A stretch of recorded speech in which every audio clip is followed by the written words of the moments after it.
Good morning. I'm Susan from Christchurch. Did you ever wonder how the world was made and where we all came from? Well, there are all sorts of stories as to how the world started, but I'm going to read you a very short one. That's what it says in the Bible is how the world started. Long, long time ago, people looked up at the moon and the stars at nighttime, just as you do. And they said, who made them and who set them in the sky? And they looked at the green hills and the birds and the flowers, and they asked, how did this, our beautiful world, begin? Who created it?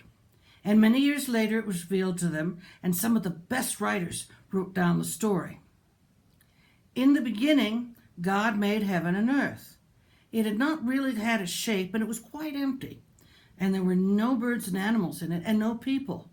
All around was darkness. But then God said, let there be light, and God saw the light, and it was good. And God divided the day from the darkness, and God called the night day, and the darkness night. Next, God made the starry sky that looked so much like a dome arched over the heavens. And this is what he called the heaven. And God saw that it was good. And he let the dry land here, and God called the dry land earth, and the water he called seas.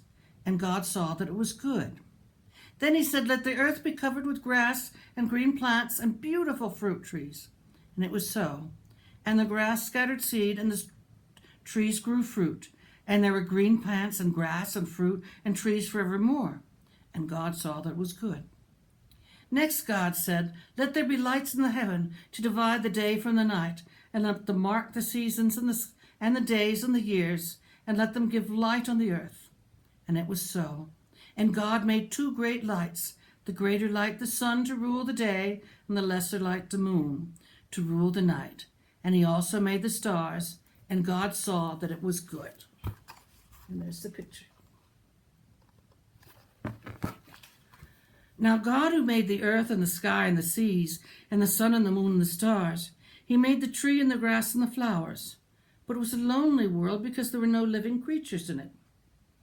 So next God created the great whales and the animals that could climb out of the water and move and breathe, and the birds that fly. And God saw that it was good. And he said to the creatures that he had made, there will be more and more birds and fish and animals like you. And he made cattle and every kind of beast that could live on dry land. And God saw that it was good. The beautiful world was made. The sun shone down, and the trees and the flowers spread on it, and the animals brought up their babies. But there was no one to enjoy these lovely things, and no one to pick the fruit and the flowers, or to look after the animals. And then God said, I will make man, who will be like me. And he shall have charge of all the birds and the animals, and he shall care for the fruit and the vegetables, which provide food. So God made man and breathed life into him, and he became a living soul. And God saw that everything he had made was very, very good. So he rested. See, there's the first man with all the animals. Okay, next week I'll read you some more.